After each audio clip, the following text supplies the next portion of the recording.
ప్రార్థన చేసుకొచ్చండి.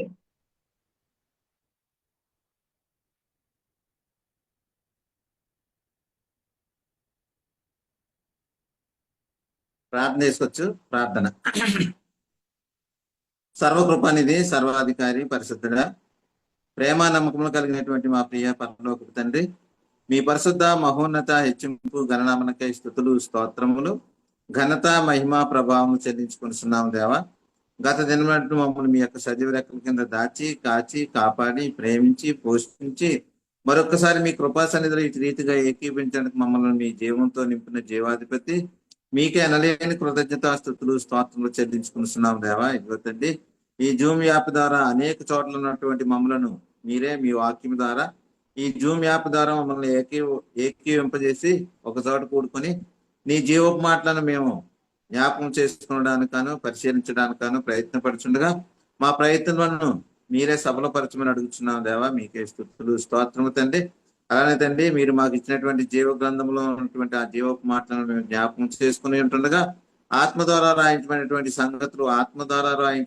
సంగతులతో సరిచూసుకున్నట్టు మేము మీ సన్నిధిలో తండ్రి పరిశుద్ధులుగా, నీతిమంతులుగా, నిందారహితులుగా ఉండగలిగేటటువంటి ధన్యత మీరు మాకు దయచేయమని ఈ సమయం నన్ను మరుగుపరిచి మీ నోటి బోరగా వాడుకొని మీ చిత్తమును మీ ఇష్టమును వెల్లడి చేయమని మహిమ పొందమని మాతో మీరుండమని మీ ప్రియకుమారుడును మా రక్షకుడైనటువంటి యేసుక్రీస్తు ప్రభుల వారి ద్వారా ఈ ప్రార్థన సమర్పించుకొని వేడుకుంటున్నాం మా పరమ తండ్రి. ఆమేన్. కూడి వచ్చినటువంటి దేవుని కుమారులకు, దేవుని కుమార్తెలకు యేసుక్రీస్తు నామములో శుభములు, వందనములు. అలాగే మన తండ్రి అయినటువంటి దేవునికి స్తుతులు, స్తోత్రములు. ప్రియులారా, మనం చెప్పుకోబోయేటటువంటి అంశం ఏమిటంటే, రక్షణ అనే ప్రధాన అంశంలో రక్షణ పొందడానికి ఏ వాక్యము వినాలి, రక్షణ పొందడానికి ఏ వాక్యము వినాలి అనే అంశంలో మొదటి భాగము మనము నేర్చుకోవచ్చు.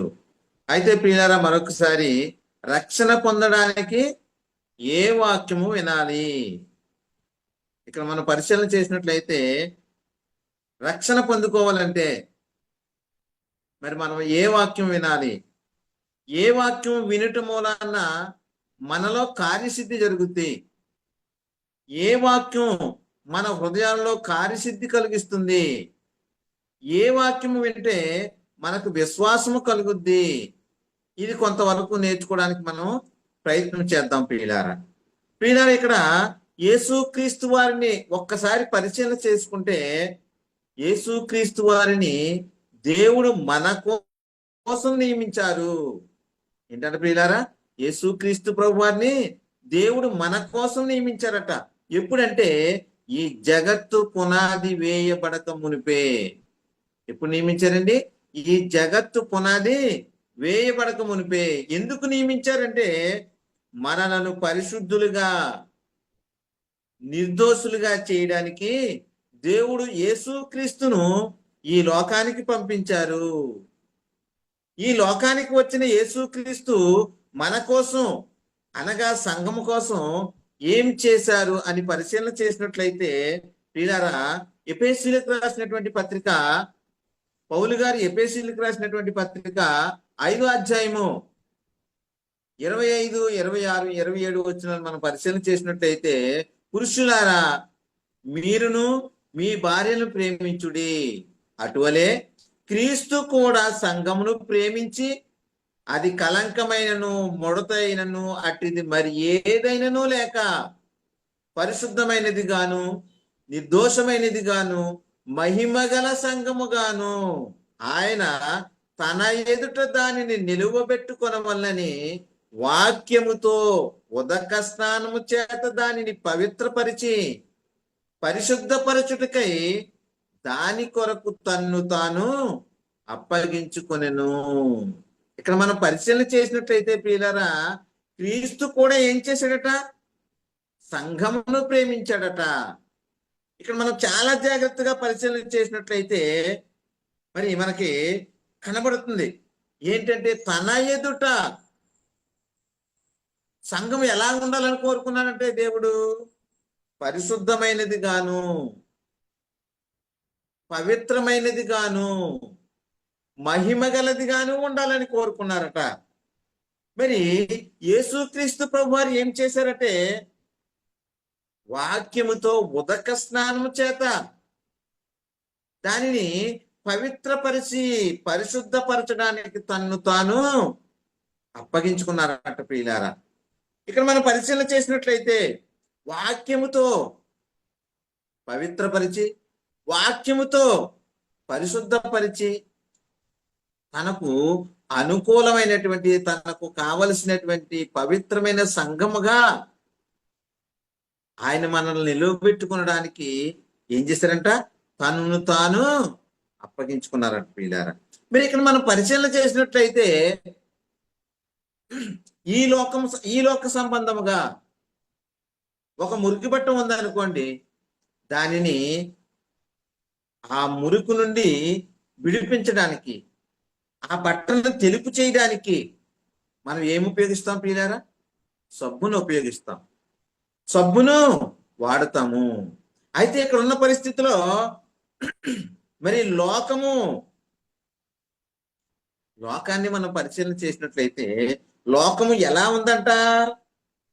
లోకము మురికిగాను ముడతగాను మచ్చ కలిగి దాగు కలిగి కలంకము కలిగినటువంటిగా ఉన్నదంట ప్రియులారా. ఈ మడత మచ్చ డాగు కలంకము తీసివేయడానికి తన ఎదుట పరిశుద్ధమైనదిగా నిలబెట్టుకోవడానికి యేసుక్రీస్తు ప్రభు వారు తనను తాను అప్పగించుకున్నారు. మరి ఏ వాక్యము చేత ఉదక స్నానము చేయాలి? ఏ వాక్యము చేత పరిశుద్ధపరచబడాలి? ఏ వాక్యము చేత పవిత్రపరచబడాలి అని మనం పరిశీలన చేసినట్లయితే యేసుక్రీస్తు వారు ఏం చేశారట? సంఘమును ప్రేమించి అది కలంకమైనను ముడతైనను మచ్చైనను మరి ఏదైనను లేక ఎలా ఉండాలట? పరిశుద్ధమైనది గాను నిర్దోషమైనది గాను మహిమగల సంఘము గాను ఉండాలని తన ఎదుట దాన్ని అలా నిలువబెట్టుకోవాలని తన్ను తాను అప్పగించుకున్నట్లు మనం చూస్తున్నాం ప్రియులారా. అయితే ఇక్కడ మనం పరిశీలన చేసినట్లయితే ఈ సంఘము ఈ క్రైస్తవులు అనబడినటువంటి వారు పరిశుద్ధపరచబడాలి, పవిత్రపరచబడాలి అంటే, నిర్దోషులుగా ఉండాలి అంటే ఏమి చేయాలి అంటే వాక్యము ప్రకటింపబడాలి. ఏం చేయబడాలి ప్రియులారా? వాక్యము ప్రకటింపబడాలి. ఆ ప్రకటింపబడినటువంటి వాక్యము వినాలి. ఆ విన్నటువంటి వాక్యాన్ని విశ్వసించాలి. ఆ వాక్యం ఏమవుతుందంటే ప్రియులారా, మనలో మారు మనసు కలుగజేస్తుంది. మనలో మారు మనసు కలుగజేస్తుందంట ప్రియులారా. ఆ వాక్యము మనలో పశ్చాత్తాపాన్ని కలుగజేస్తుంది. ఆ పశ్చాత్తాపం కలుగజేసినటువంటి ఆ వాక్యం వలన యేసుక్రీస్తు ప్రభువని నోటితో ఒప్పుకొని దేవుడు క్రీస్తును మృతులలో నుండి లేపాడని నమ్మి ఎవరైతే యేసుక్రీస్తు నామములో బాప్తిస్మం తీసుకుంటారో వారు పరిశుద్ధపరచబడేటటువంటి పరిస్థితి ఉంది. ఏ వాక్యం వినట ద్వారా మనం రక్షణ పొందుతాం? ఇక్కడ యేసుక్రీస్తు వారిని పరిశీలన చేసినట్లయితే మన కోసం పరలోకమును విడిచిపెట్టి ఈ లోకానికి వచ్చారు. ఏం చేశారంటే ప్రియులారా, మన కోసము పాపము బంధకాలలో ఉన్నటువంటి మనలను విడిపించడానికి విమోచించడానికి ఆయన పరలోకమును విడిచిపెట్టి ఈ లోకానికి వచ్చినట్టు మనం చూస్తున్నాం ప్రియులారా.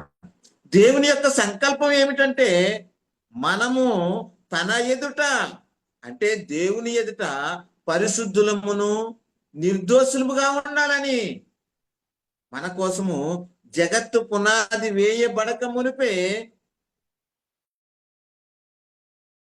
క్రీస్తును మన కొరకు నియమించుకుంటే ఆ నియమింపబడినటువంటి యేసుక్రీస్తు ఈ లోకానికి వచ్చి ఏం చేశారంట? సంఘాన్ని ప్రేమించి అది కలంకమైనను ఇంకేంటంటే ప్రియులారా ముడతైనను అట్టిది మరి ఏదైనాను లేక పరిశుద్ధమైనది గాను, నిర్దోషమైనది గాను, మహిమగల సంఘము గాను ఆయన తన ఎదుట దాన్ని నిలువబెట్టుకునవలనని వాక్యముతో ఉదక స్నానము చేత దాన్ని పవిత్రపరిచి పరిశుద్ధపరచడానికి తనను తాను అప్పగించుకున్నట్టు మనము చూస్తున్నాం పిల్లారా. అయితే ఇక్కడ మనం పరిశీలన చేసినట్లయితే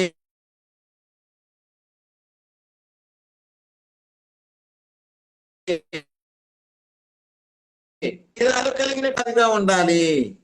అంటే ఏ వాక్యం వినాలి? ఏ వాక్యం విశ్వాసులైన మనలో కార్యసిద్ధి కలుగజేస్తుంది అని మనం పరిశీలన చేసినట్లయితే తెస్సలోనికీయులకు రాసినటువంటి మొదటి పత్రిక 2వ అధ్యాయము 13వ వచనంలో మనం చూసినట్లయితే ఇక్కడ ఆ హేతువు చేత ఏంటంట, ఆ హేతువు చేత మీరు దేవుని గూర్చిన వర్తమాన వాక్యము మా వల్ల అంగీకరించినప్పుడు, దేవుని గూర్చినటువంటి వర్తమాన వాక్యము ఆ అపోస్తుల వల్ల అంగీకరింపబడినప్పుడు దానిని మనుషుల వాక్యం అని ఎంచక అది నిజముగా ఉన్నట్టు దేవుని వాక్యమని దానిని అంగీకరించి తిరిగి కనుక మేమును మానక దేవునికి కృతజ్ఞతాస్తుతులు చెల్లించుచున్నాము అని చెప్తున్నారు పిల్లలు. చెప్తూ అంటున్నారు ఇక్కడ ఆ వాక్యమే. ఏ వాక్యం అంట? ఆ వాక్యమే విశ్వాసులైన మీలో కార్యసిద్ధి కలుగజేయుచున్నది అంటున్నారు ప్రియులారా. వీళ్ళు ప్రకటించినటువంటి ఆ వాక్యమే ఏం చేస్తుందంట? విశ్వాసులైన మీలో కార్యసిద్ధి కలుగజేస్తుంది అంటున్నారు ప్రియులారా. అపోస్తులు ఏ వాక్యము చెప్పారు? ఏ వాక్యం వల్ల మనము పరిశుద్ధపరచబడతాం, పవిత్రపరచబడతాం, నిర్దోషులుగా ఎంచబడతాము? ఇది మనము తెలుసుకొనవలసినటువంటి అవసరం ఎంతైనా ఉంది ప్రియులారా. మరి ఇప్పుడున్న పరిస్థితుల్లో మనకు ప్రకటింపబడుతున్న వాక్యం మనం పరిశీలించాలా, పరిశోధించవలసినటువంటి అవసరం లేదా? మరి పరిశోధించవలసినటువంటి అవసరం మనకు ఉంది. ఎందుకు అంటే, ఎందుకు పరిశోధించాలి, ఎందుకు పరిశీలించాలంటే వాక్యము ఏం జరిగిందంటే వాక్యములో కల్తీ జరిగిపోతుంది ప్రియులారా. ఏ విధంగా మనం పరిశీలన చేసినట్లయితే ఈ ప్రకటింపబడుతున్నటువంటి వాక్యము బైబిలులోదే అన్నట్టుగా చెప్తున్నారు, కానీ అది ఏ వాక్యమట? కలిపి చెరిపేటటువంటి వాక్యముగా మనకు కనబడుతుంది. ఎప్పటి నుండి ఈ కలిపి చెరిపేటటువంటి పరిస్థితి ఉన్నదంటే మొదటి శతాబ్దము నుండి. మరి అపోస్తులు పరిశుద్ధాత్మ ద్వారా వాక్యాన్ని ప్రకటిస్తూ ఉంటే అపవాది ఏం చేస్తున్నారు ప్రియులారా? సాతాను తానే వెలుగుదూతం వేసుకుని వాక్యాన్ని కలిపి చెరిపేటటువంటి పరిస్థితి మొదటి శతాబ్దం నుండి మనకు కనిపిస్తుంది ప్రియులారా. ఎందుకంటే పౌలు గారి వాక్యం ప్రకటించి వెళ్ళిన తర్వాత మరలా తిరిగి వచ్చేటప్పటికి గలతీ సంఘంలో ఏం జరుగుతుందంటే, గలతీలకు రాసినటువంటి పత్రిక 1వ అధ్యాయము 6-7 వచనంలో చూసినట్లయితే అక్కడ పౌలు గారు చెప్తున్నారు, క్రీస్తు కృపను బట్టి మిమ్మును పిలిచిన వారిని విడిచి భిన్నమైన సువార్త తట్టు మీరెంత త్వరగా తిరిగిపోవుట చూడగా నాకు ఆశ్చర్యమవుతున్నది అంటున్నారు పిల్లలు. మరి అప్పుడే ప్రకటించారట. ఆ ప్రకటించిన తర్వాత మరి వీళ్ళు ఏమవుతారంట? భిన్నమైన సువార్త తట్టు మీరింత త్వరగా తిరిగిపోవుట చూడగా నాకు ఆశ్చర్యమవుతున్నది అని చెప్తున్నాడు పిల్ల. ఇది ఏంటంట? అది మరి యొక్క సువార్త కాదు, గాని క్రీస్తు సువార్తను చెరుపగోరి మిమ్ములను కలవరపరచువారు కొందరున్నారు అని చెప్తున్నారు పిల్లారా. ఈ రోజు జరిగిందా ఇది అంటే? కాదు, మొదటి శతాబ్దంలోనే జరిగింది.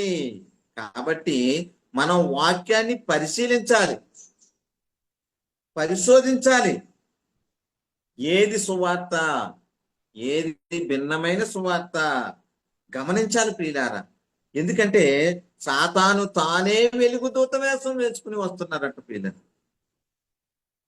మనం పరిశీలన చేసినట్లయితే కొరింథీయులకు రాసినటువంటి 2వ పత్రిక 11వ అధ్యాయము 14-15 వచనం చూసినట్లయితే ఇది ఆశ్చర్యము కాదు, సాతాను తానే వెలుగుదూత వేషము ధరించుకొనిచున్నాడు కనుక వాని పరిచారకులు నీతి పరిచారకుల వేషము ధరించుకొనుట గొప్ప సంగతి కాదు, వారి క్రియలు చొప్పున వారికి అంతము కలుగును అని చెప్తున్నారు పిల్లారా. ఇక్కడ ఎవరంట వాళ్ళు?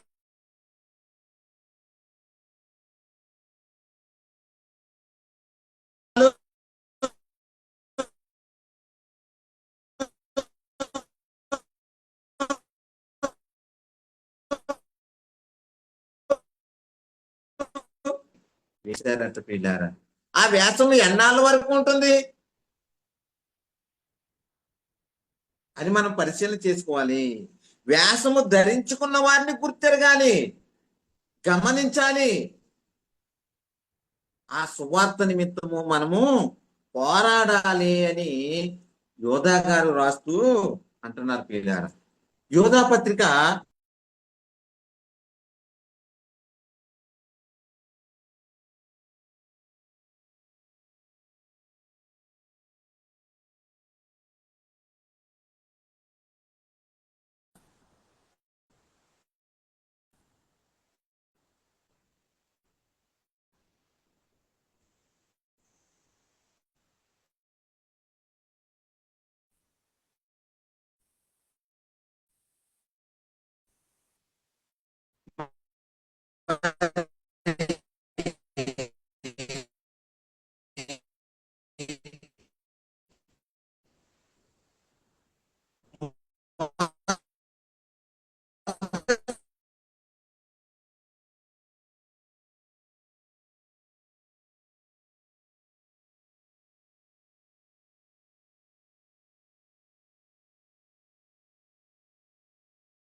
అయితే మొదటి శతాబ్దంలోనే పౌలు శీలలు వాక్యము చెబుతూ ఉంటే విన్నటువంటి వారు అక్కడ బెరయు వారు తెస్సలోనికి కంటే గనులై ఉన్నారట.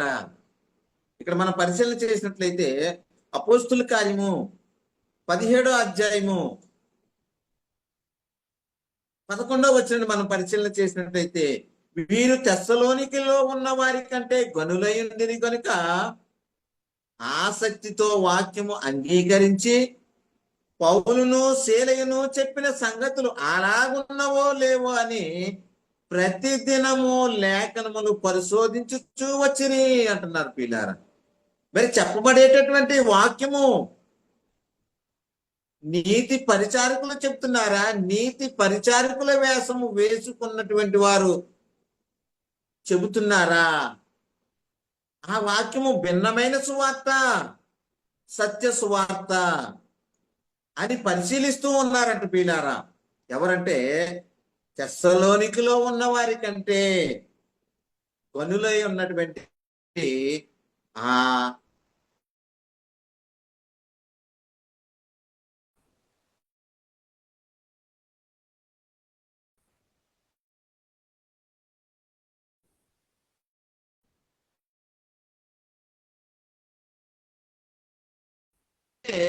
బోధలో కల్తీ జరిగిపోయింది.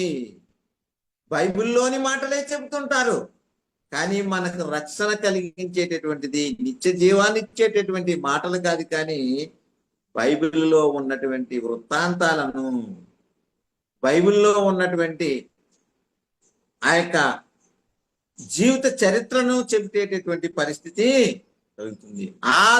ఆ వాక్యం వల్ల మనకు రక్షణ కలుగుతుందా? ఆ వాక్యం వల్ల మనకు నిత్య జీవం కలుగుతుందా అంటే లేదు.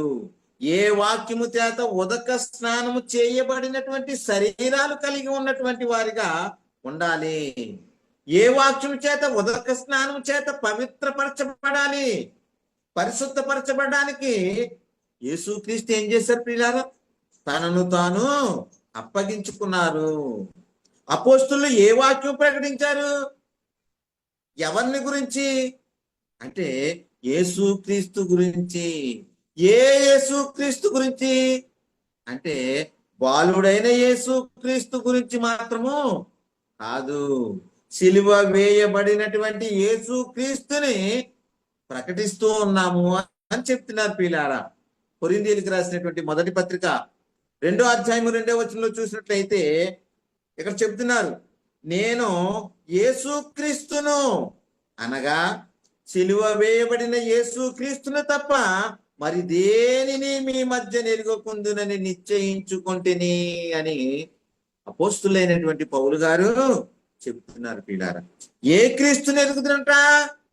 సిలువ వేయబడినటువంటి క్రీస్తుని తప్ప మరి దేనిని మీ మధ్య నెరగకుందును అంటున్నారు ప్రియులారా. ఇంకా చెబుతూ అంటున్నారు, మేము దేనికి సాక్షులము అంటే క్రీస్తు పునరుద్ధాన సాక్షులము అని చెప్తున్నారు ప్రియులారా. మరి తిమోతికి రాసినటువంటి 2వ పత్రిక 2వ అధ్యాయము 8వ వచనంలో చూసినట్లయితే, నా సువార్త ప్రకారము దావీదు సంతానములో పుట్టి మృతులలో నుండి లేచిన క్రీస్తును జ్ఞాపకము చేసుకొనుము. ఆయననే జ్ఞాపకం చేసుకో. అపోస్తులు ఎవరిని గూర్చి ప్రకటన చేశారు? మృతులలో నుండి తిరిగి లేచిన యేసు క్రీస్తును. అపోస్తులు దేనికి సాక్షులు? క్రీస్తు పునరుద్ధానమునకు సాక్షులు. ఇక్కడ అపోస్తుల కార్యం 2వ అధ్యాయం 36వ వచనంలో చూసినట్లయితే అక్కడ సాక్ష్యం ఇస్తున్నారండి. ఏమనంటే, మీరు సిలువ వేసిన ఈ యేసునే దేవుడు క్రీస్తుగాను ప్రభువుగాను నియమించెను అని అపోస్తులు ప్రకటన చేస్తున్నారు ప్రియులారా, సాక్ష్యం ఇస్తున్నారు ప్రియులారా. ఇంకా మనం పరిశీలన చేసినట్లయితే తిమోతికి రాసినటువంటి 2వ పత్రిక 1వ అధ్యాయము 10వ వచనంలో చూసినట్లయితే, క్రీస్తు యేసును మన రక్షకుని ప్రత్యక్షత వలన బయలుపరచబడిన నీవునైన తన కృపను బట్టి మనలను రక్షించి పరిశుద్ధమైన పిలుపుతో ఆయన మనలను పిలిచెను. ఎక్కడ చూసినట్లయితే ఆ క్రీస్తు యేసు మరణమును నిరర్ధకము చేసి జీవమును అక్షయతను సువార్త వలన వెలుగులోనికి తెచ్చెను. ఆ సిలువ వేయబడినటువంటి యేసు క్రీస్తు వలన ఏమి జరిగిందని చెప్తారంటే, మరణము నిరర్ధకం చేశారట, జీవము అక్షయత సువార్త వలన వెలుగులోనికి తెచ్చారట ప్రియులారా. ఇంకా మనం పరిశీలన చేసినట్లయితే పేతురు రాసినటువంటి మొదటి పత్రిక 1వ అధ్యాయము 4వ వచనంలో చూసినట్లయితే, మృతులలో నుండి యేసుక్రీస్తు తిరిగి లేచుట వలన జీవముతో కూడిన నిరీక్షణ మనకు కలుగునట్లు. ఏ నిరీక్షణ అంటే ప్రియులారా? జీవముతో కూడిన నిరీక్షణ మనకు కలుగునట్లు. అది ఎలాంటిదంట అనగా అక్షయమైనది నిర్మలమైనది వాడబారనిదినైన స్వాస్థ్యము మనకు కలుగునట్లు.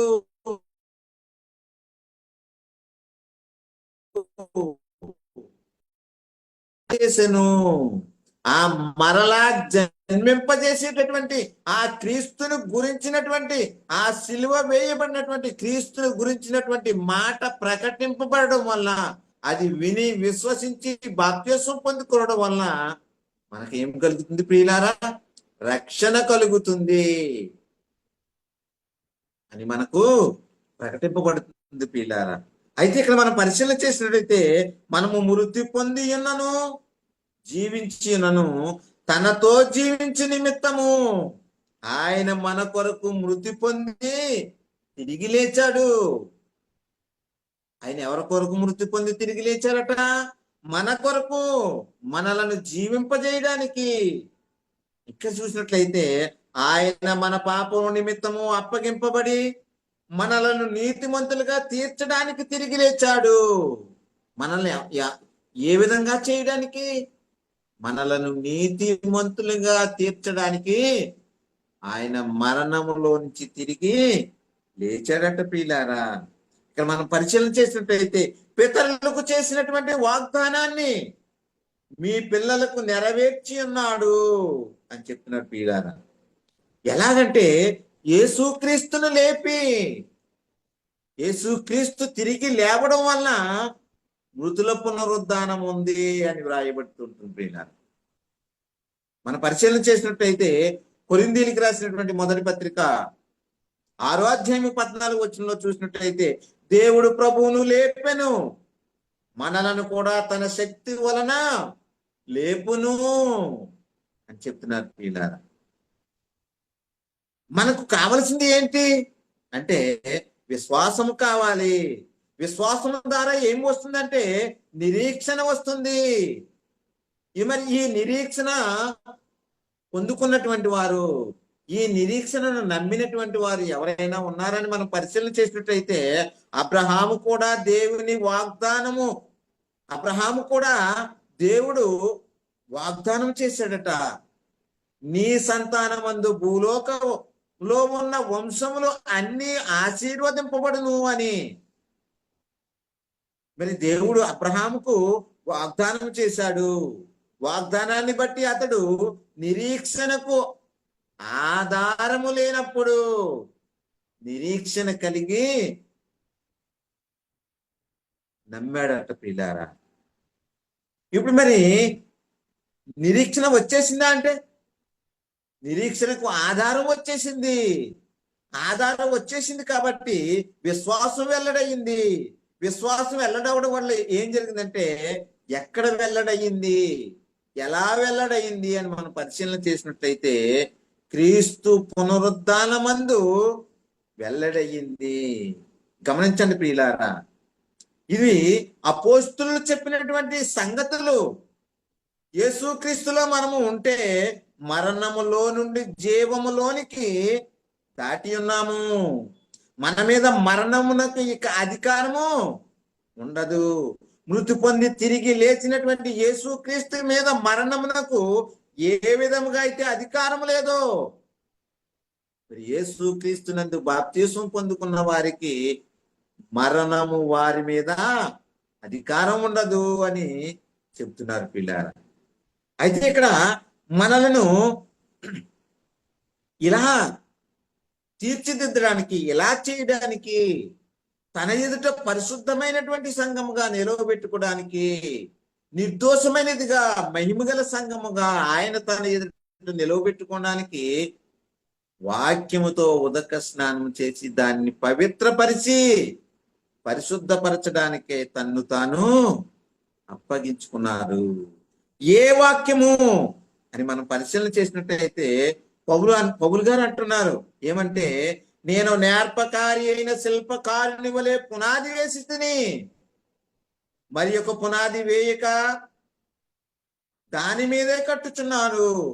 వేయబడిన తప్ప మరి ఒక పునాది మీద వేయబడిన తప్ప మరి ఒక పునాది మరి ఎవడును వేయనేరడు. ఈ పునాది ఎవరు అంటే యేసుక్రీస్తే అనేది అపోస్తులు ప్రకటించారు పిల్లారా. ఏమని మనం పరిశీలన చేసినట్లయితే అపోస్తుల కార్యము 4వ అధ్యాయము 12వ వచనం చూసినట్లయితే, మరి ఎవరి వలనను రక్షణ కలగదు. ఏమన్నారు పిల్లారా, ఈ భూమి మీద ఉన్నటువంటి ఏ నామమునా కూడా మీకు రక్షణ కలగదు, పాపక్షమాపణ కలగదు.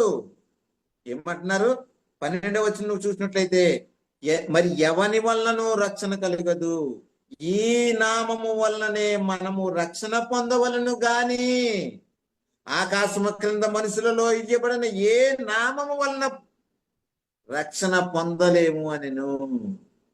ఆకాశము కింద మనుషులలో ఇయ్యబడినటువంటి ఏ నామం వల్ల మీకు రక్షణ లేదు. ఈ సిలువ వేయబడినటువంటి యేసుక్రీస్తు నామమునే, పునరుద్ధానుడైనటువంటి యేసుక్రీస్తు నామము వల్లనే మీకు రక్షణ కలుగుతుంది అని అపోస్తులు ప్రకటన చేస్తున్నారు పిల్లారా. కాబట్టి ఈ నామములనే రక్షణ పొందాలి, కాబట్టి యేసుక్రీస్తునే ప్రకటించాలి. అందుకే పౌలు చెప్తున్నారు, ఏమంటున్నారంటే కొరింథీయులకు రాసినటువంటి 2వ పత్రిక 5వ అధ్యాయము 16వ వచనంలో చూసినట్లయితే, కావున ఇక మీదట మేము శరీర రీతిగా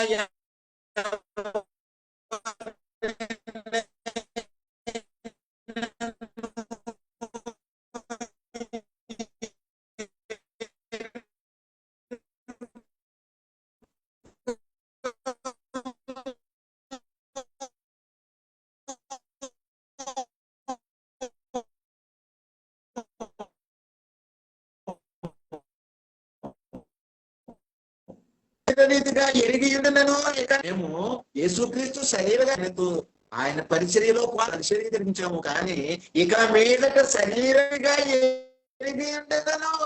ఇక మొదటి అధ్యాయం 5వ వచనంలో చూసినట్లయితే, యేసు క్రీస్తు శరీరమును బట్టి దావీదు సంతానముగాను మృతులలో నుండి పునరుద్ధానుడైనందున పరిశుద్ధమైనటువంటి ఆత్మను బట్టి దేవుని కుమారుడుగాను ప్రభావముతో నిరూపింపబడిను అంటున్నారు పిల్లారు. ఏంటంట? శరీరమును బట్టి దావీదు సంతానంగా పుట్టారు. మేము ఆయన నెరుగము. ఎవరు నెరుగుదమంటున్నారు? మృతులలో నుండి పునరుద్ధానుడైనందున పరిశుద్ధమైన ఆత్మను బట్టి దేవుని కుమారుడు.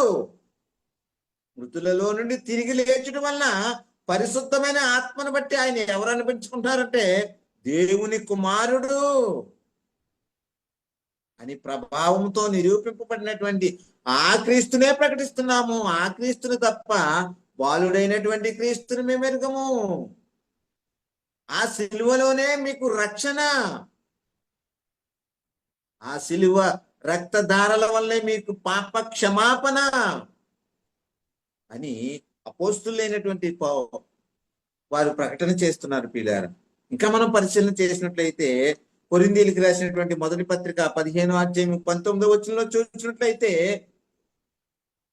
మరి ఇప్పుడు ప్రకటింపబడుతున్నటువంటి సువార్త, ప్రకటింపబడుతున్నటువంటి బోధ ఏంటంటే ఈ జీవిత కాలం మట్టుకే అనేటటువంటి బోధ జరుగుతున్నది పిల్లారా. కానీ వీళ్ళు అంటున్నారు ఏమని? కొరింథీయులకు రాసినటువంటి మొదటి పత్రిక 15వ అధ్యాయం 19వ వచనంలో చూసినట్లయితే, ఈ జీవిత కాలం మట్టుకే మనము క్రీస్తునందు నిరీక్షించిన వారమైన ఎడల మనుషులందరికంటే దౌర్భాగ్యమైందుము అంటున్నారు పిల్లారా. మరి ఈ లోకములో ధనము సంపాదించాలనా, ఈ లోకములో సౌఖ్యముగా జీవించాలనా, ఈ లోక సంబంధమైనటువంటి భౌతిక అవసరాలు తీర్చుకోవాలనా?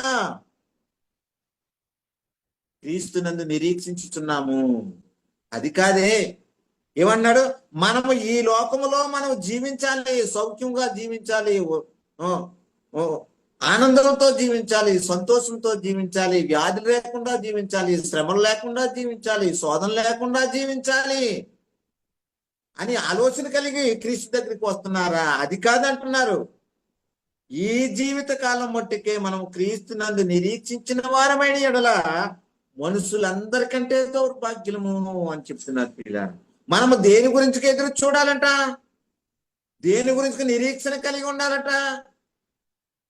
అంటే రాబోయే అదృశ్యమైనటువంటి ఆ లోకాన్ని, అదృశ్యమైనటువంటివి మనము ఎదురు చూడాలి. అదృశ్యమైన వాటి కొరకు మనము ఎదురు చూడాలి అని చెప్తున్నారు పిల్లారా.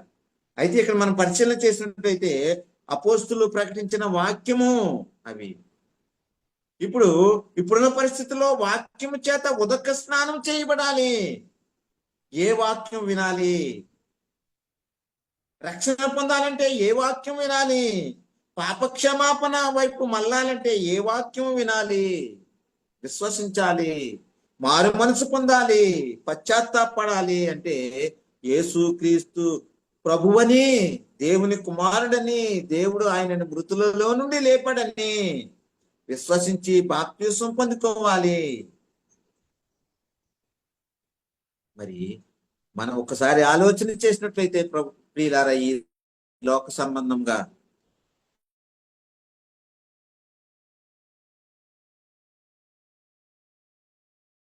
పిల్లలను, ఆ రాళ్లను వేరి పారేస్తాం కదా, అలాగే వండి తినేస్తారా ప్రియులారా? లేదే దానిని శుభ్రపరిచి శుద్ధి చేసి దానిలో మనకు అవసరం లేనటువంటి వాటిని తీసి పారేసి దాన్ని వండుకు తింటున్నామే. మరి ఇప్పుడు మనం ప్రకటింపబడుతున్నటువంటి వాక్యము భిన్నమైన సువార్త, సత్య సువార్త. నీతి పరిచారకుల వేషము ధరించుకున్నటువంటి వారా, నీతి పరిచారకుల అన్నటువంటి విషయాన్ని మనము గుర్తెరగాలి ప్రియులారా. మరి ఈ వాక్యము ఎక్కడికి తీసుకెళ్తుంది మనల్ని అంటే నిత్య జీవానికి తీసుకుని వెళ్తుంది. ఈ వాక్యము దేని నుండి తప్పిస్తుంది అంటే నిత్య నరకము నుండి తప్పించి నిత్య జీవానికి నడిపించేటటువంటిది ఈ వాక్యము. ఇది బైబిల్లో ఉంది. ఏది ఎక్కడ ఉందని మనం పరిశీలన చేసినట్లయితే ప్రియులారా, మరి ఇక్కడ ఎక్కడ ఉందంటే అసలు మనం వినేటటువంటి బోధ మనల్ని నిత్య జీవానికి నడిపిస్తుందా లేదా అన్నది మనం గుర్తెరగాలి. ఏదో ఒక కొత్త సంగతి వింటున్నాము వెళ్ళిపోతున్నాము అని కాదు ప్రియులారా. ఇక్కడ మనం పరిశీలన చేసినట్లయితే అపోస్తుల కార్యము 17:21 చూసినట్లయితే ఏథెన్సు వారందరూ అక్కడ నివసించు పరదేశులను ఏదో ఒక కొత్త సంగతి చెప్పుట ఎందును వినుట ఎందును మాత్రమే తమ కాలము గడుపుచున్నారట. ఏటంట? ఏదో ఒక కొత్త సంగతి చెప్పుట ఎందును, ఏదో ఒక కొత్త సంగతి వినుట ఎందును కాలము గడుపుతున్నారట.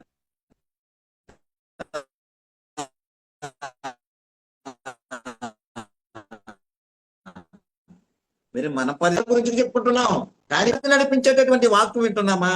మనకు రక్షణ కలిగించేటటువంటి వాక్యం వింటున్నామా? మరి మనలను మనం పరిశీలించుకున్నటువంటి అవసరం ఉన్నది ప్రియులారా. ఎందుకంటే నిత్య జీవం కావాలా వద్దా? ఏదో ఒక వాక్యం వింటే సరిపోతుందా అంటే ఏదో ఒక వాక్యం వింటే సరిపోదు ప్రియులారా. బైబిల్లో ఉన్నటువంటి మాటలే, బైబిల్లో 66 పుస్తకాల్లో ఉన్నటువంటి మాటలే కదా అనుకుంటే వాటి వల్ల మనకు ప్రయోజనము లేదు అని చెప్పబడుతుంది ప్రియులారా.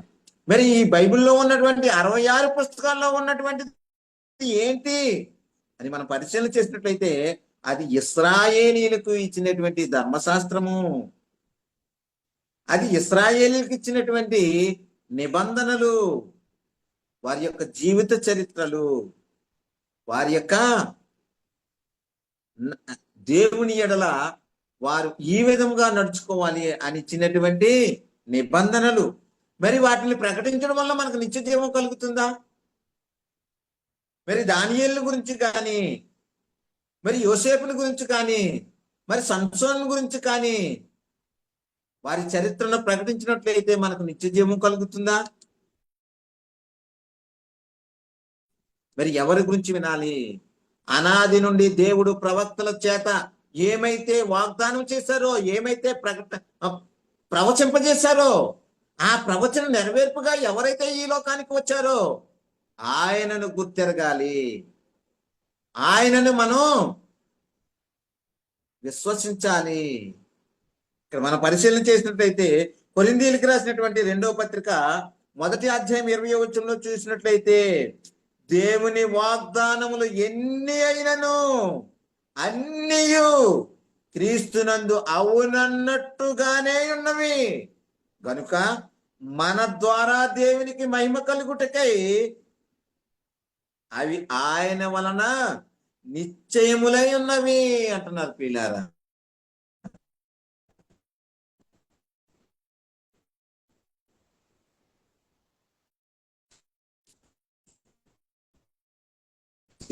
దేవుని రక్షకుడు ఈయనే ఆ అభిషక్తుడు, ఈయనే ఆ కన్యమరికి పుట్టినటువంటి దేవుని కుమారుడు, ఈయనే ఆ ప్రవక్తల చేత ప్రవచింపబడినటువంటి దేవుని కుమారుడు. అవన్నీ కూడా ఈయన యందు అవునన్నట్టు ఉన్నాయి అని చెప్తున్నారు ప్రియులారా. ఆయన వలన నిశ్చయములై ఉన్నాయంట ప్రియులారా. ఇది ఎంత మాత్రమో అనుమానము లేదు అని ఆయన నిశ్చయములై ఉన్నవి ఇవన్నీ కూడా అని చెప్తున్నారు ప్రియులారా. మరి ఎలా అవునన్నట్టున్నాయి ఇవన్నీ? ఎప్పుడు అవునన్నట్టున్నాయి? దేని వలన అవునన్నట్టున్నాయి అని మనం పరిశీలన చేసినట్లయితే అపోస్తుల కార్యము 3 అధ్యాయము 24-25 వచనాలు మనం పరిశీలన చేసినట్టయితే, మరియు సమూయేలు మొదలుకొని ఎందరు ప్రవక్తలు ప్రవచించిరో వారందరూ ఈ దినమును గూర్చి ప్రవచించిరి. ఈ సమూయేలు మొదలుకొని ఎందరు ప్రవక్తలైతే ఉన్నారో ఆ ప్రవక్తలందరూ ఏం చేశారట? ప్రవచించారట. ఆ ప్రవచన దినం ఏదంట? ఈ దినం గురించే. ఈ క్రీస్తు సిలువలో మరణించినటువంటి, సిలువలో ఈ ధర్మశాస్త్రాన్ని మనం కలిగి ఉన్నటువంటి ఆ యొక్క బంధకాల నుండి, ఆ ఖైదు నుండి విడిపించినటువంటి ఈ దినము గురించే ప్రవచించారట. ఏ దినము గురించి అంటే యేసు క్రీస్తు మృతులలో నుండి తిరిగి లేచే ఈ దినము గురించి ప్రకటన చేశారు. ఏంటి దానిలో ప్రత్యేకత? ఏంటి దానిలో ఉన్నటువంటి ప్రత్యేకత అంటే యేసు క్రీస్తు మృతులలో నుండి తిరిగి లేచాడు. మరణం నిరర్ధకమైంది. జీవము, అక్షయత వెలుగులోనికి వచ్చేసింది. ఇదండి సువార్త. ఈ సువార్త వినటం వల్ల మీకు ఏం కలుగుతుందంటే రక్షణ కలుగుతుంది అని అపోస్తులు ప్రకటన చేస్తూ ఉన్నారు. పిల్లలు ఇక్కడ మనం పరిశీలన చేసినట్లయితే 25వ వచనంలో, ఆ ప్రవక్తలకును దేవుడు అబ్రహాముతో నీ సంతానమందు భూలోక వంశములన్నీ ఆశీర్వదింపబడినని చెప్పి మీ పితరులతో చేసిన నిబంధనకును మీరు వారసులై ఉన్నారు అని చెప్తున్నారు. పిల్లారా, పితరులకు చేసిన వాగ్దానము మీరు వారసులై ఉన్నారట. ఇది అపోస్తులు చెప్పినటువంటి బోధ. మరి పాత నిబంధనలో ఏమి ఉన్నాయి అంటే రాజుల చరిత్రలు ఉన్నాయి, వాగ్దానాలు ఉన్నాయి, నిబంధనలు ఉన్నాయి, ధర్మశాస్త్రం గురించినటువంటి వాక్యాలు ఉన్నాయి. మరి కొత్త నిబంధనలో ఏముందంటే కొత్త నిబంధన అనే భాగంలో 27 పుస్తకాలు ఉన్నాయి. ఆ 27 పుస్తకాలలో యేసు క్రీస్తు జీవించినటువంటి తన జీవిత చరిత్రను గురించి తెలిపేవి 4 పుస్తకాలు ఉన్నవి. ఆ 4 పుస్తకాలు సువార్తలు. మరి ఈ 4 పుస్తకాల్లో ఉన్నటువంటి సువార్త ఏంటంటే ధర్మశాస్త్రము అమలులో ఉన్నటువంటి కాలము. యేసుక్రీస్తు ఎవరికి బోధించడానికి వచ్చాడంటే యూదులకు బోధించడానికి వచ్చారు. యూదులకు పరిచారకులుగా వచ్చాడు. మరి ఈ ధర్మశాస్త్రము సిలువలో కొట్టివేయబడిందా లేదంటే కొట్టివేయబడింది. మరి ఈ 4 సువార్తల్లో ఉన్నటువంటి చరిత్ర ఏంటంటే ధర్మశాస్త్రానికి సంబంధించినటువంటిది. ధర్మశాస్త్రం అమలులో ఉన్నటువంటి కాలంలో ఉన్నటువంటి కాల చరిత్ర. అయితే ప్రియులారా, ఆ సువార్తలలో ఆ 4 సువార్తలలో మరి ఆ సువార్త ఎవరికి ప్రకటింపబడిందంటే యూదులకా, క్రైస్తవులకా, అన్యజనులకా అని మనం పరిశీలన చేసినట్లయితే యూదులకు ప్రకటన చేయబడింది. మరి అప్పటికి క్రైస్తవులు లేరు. ప్రియులారా, మరి యేసుక్రీస్తు ఎవరికి పరిచారకులుగా వచ్చారు అని మనం పరిశీలన చేసినట్లయితే రోమీయులకు రాసినటువంటి పత్రిక 3వ అధ్యాయము 2వ వచనంలో చూసినట్లయితే ప్రతి విషయమందును అధికమే మొదటి దేవోక్తులు యూదుల పరము చేయబడిను. దేవోక్తులు ఎవరికట? యూదులకట. యేసుక్రీస్తు ఎవరికి పరిచారకుడు అంటే సున్నతి పొందిన వారికి పరిచారకుడు, యూదులకు. యేసుక్రీస్తు తన శిష్యులకు చెబుతూ ప్రతి మృతులలో నుండి లేచిన తర్వాత చెప్తున్నటువంటి మాట లూకా సువార్త 24వ అధ్యాయం 44వ వచనంలో చూసినట్టయితే అంతటా ఆయన మోసే ధర్మశాస్త్రములోను ప్రవక్తల గ్రంథములోను కీర్తనలలోను నన్ను గూర్చి వ్రాయబడినవన్నీ నెరవేరవలనని నేను మీ వద్ద ఉండినప్పుడు మీతో చెప్పిన మాటలు నెరవేరినవని వారితో చెప్పెను. మరి యేసుక్రీస్తు గురించి సమూయేలు మొదలుకొని ఎందరు ప్రవక్తులైతే ప్రవచించారో ఆ ప్రవక్తలు ప్రవచించినటువంటి ఆ ప్రవచన గ్రంథాల్లోని, కీర్తన గ్రంథాల్లోని నన్ను గూర్చి రాయబడినవన్నీ నెరవేరినవని నేను మీతో చెప్పాను కదా అని యేసుక్రీస్తు మృతులలో నుండి లేచిన తర్వాత తన శిష్యులతో చెప్తున్నారు పీడారా. యేసుక్రీస్తు సున్నతి గల వారికి పరిచారకుడు. మన పరిశీలన చేసినట్లయితే రోమీలకు రాసినటువంటి పత్రిక 15వ అధ్యాయము 8-9 వచనాలు చూసినట్లయితే, నేను చెప్పినది ఏమనగా, పితరులకు చేయబడిన వాగ్దానముల విషయంలో దేవుడు సత్యవంతుడని స్థాపించుటకును, అన్యజనులు ఆయన కనికరమును గూర్చి దేవుని మహిమపరచుటకును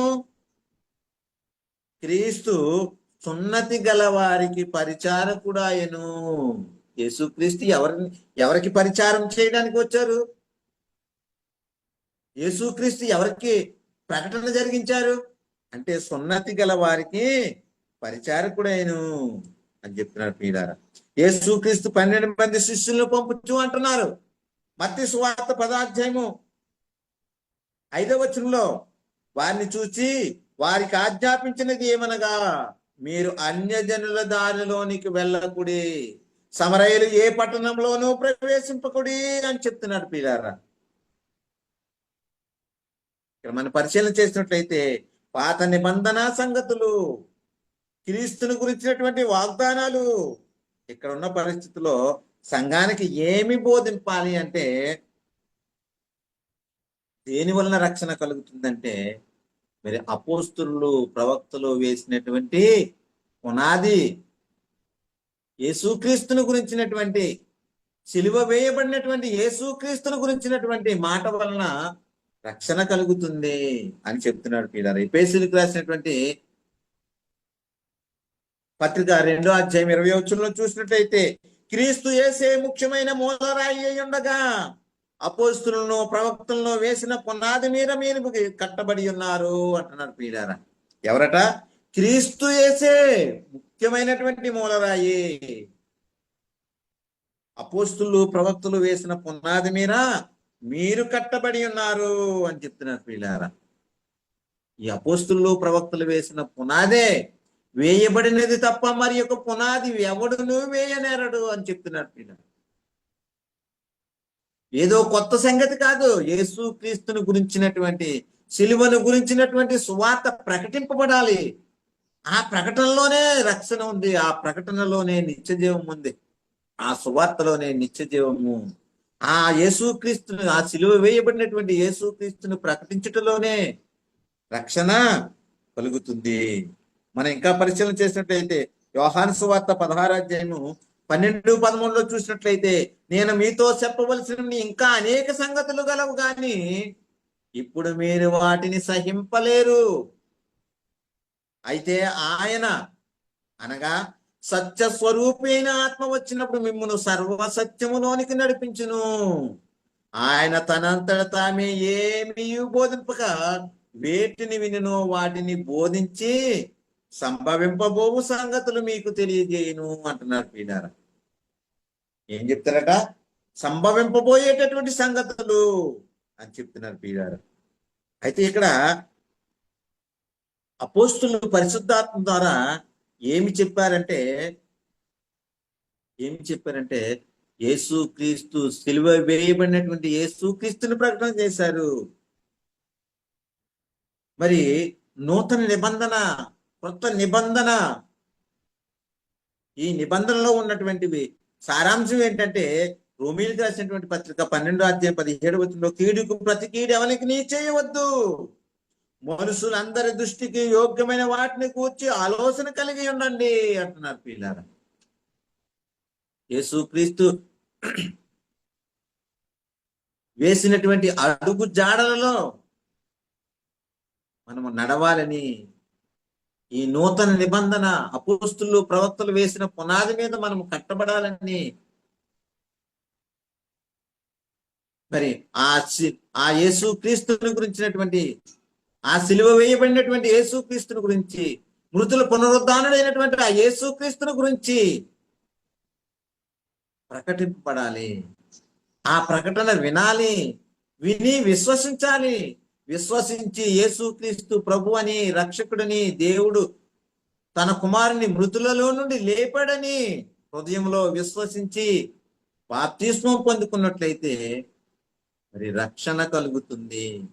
ఈ వాక్యం వల్ల మాత్రమే మనకు రక్షణ, ఈ వాక్యం వల్ల మాత్రమే